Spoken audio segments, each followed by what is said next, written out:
अगस्तिपुष्पं तवरं तिक्तं किञ्चित् च शीतलं पाके कटुविद्येय वातलं परकीर्तितं नक्ताद्यं च प्रतिशायं ज्वरं चातुर्थिकं कफं पित्तं च नाशयति तदित्यमुक्तं महर्षिभिः.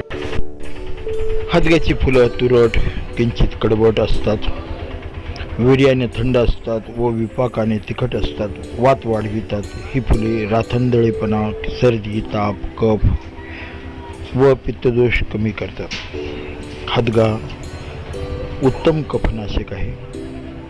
फार जुनाट खोकला असला तर हदग्याच्या पानाचा रस 1 चमचा आणि मध अर्धा चमचा हे मिश्रण 2 वेळा घेण्याचा उपयोग होतो.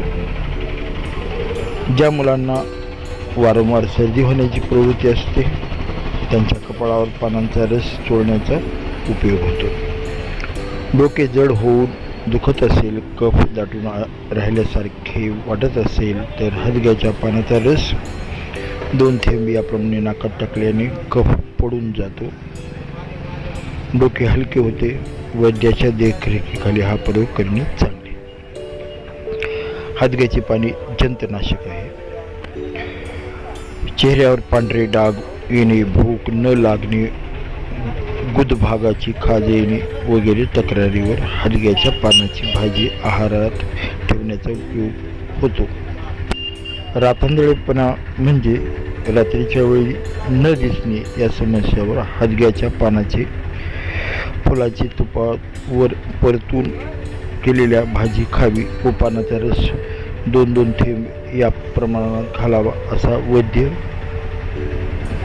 वैद्याधार आहे. हदग्याच्या फुलांची भाजी किंवा वड्या करण्याची पद्धत असते. पानाप्रमाणे हदग्याची फुले सुद्धा कफनाशक आहेत. अंगावर पांढरे जात असेल तर हदग्याची पांढरी फुले तुपात तळून घेण्याचा फायदा होतो. दर 4थ्या दिवशी ताप येणे हा विषम ज्वराचा एक प्रकार होय. यात खूप अशक्तपणा येतो, शरीर कृश होते. यावर हदग्याच्या फुलांची भाजी पथ्यकर असते. मात्र बरोबरीने वैद्याचे सल्ले घेणे अत्यंत श्रेयकारक आहे. हदग्याच्या कोवळ्या शेंगांची भाजी केली जाते. पोटात वायू होणे, पोट दुखणे, शौचाला खडा होणे या तक्रारीवर ही भाजी उपयोगी असते. अंगावर चरबीची गाठी येतात त्याच्या सुद्धा हदग्याच्या शेंगाची भाजी पथ्यकर असते. अर्धशिशी ज्या बाजूचे डोके दुखत असेल त्याच्या विरुद्ध नागपुडीत हदग्याच्या फुलाचा रस टाकण्याचा फायदा होतो. हदग्याचा कफप्रवृत्तीच्या व्यक्तींसाठी पथ्यकर असतो. पित्त प्रकृतीच्या व्यक्तींना मात्र हदगा जपून वापरावा. विशेषतः हदग्याच्या शेंगा पित्त प्रवृत्तीच्या व्यक्तींना न वापरणे चांगले. म्हणजेच हदग्याची हा पित्तविकारी माणसांना नको आहे.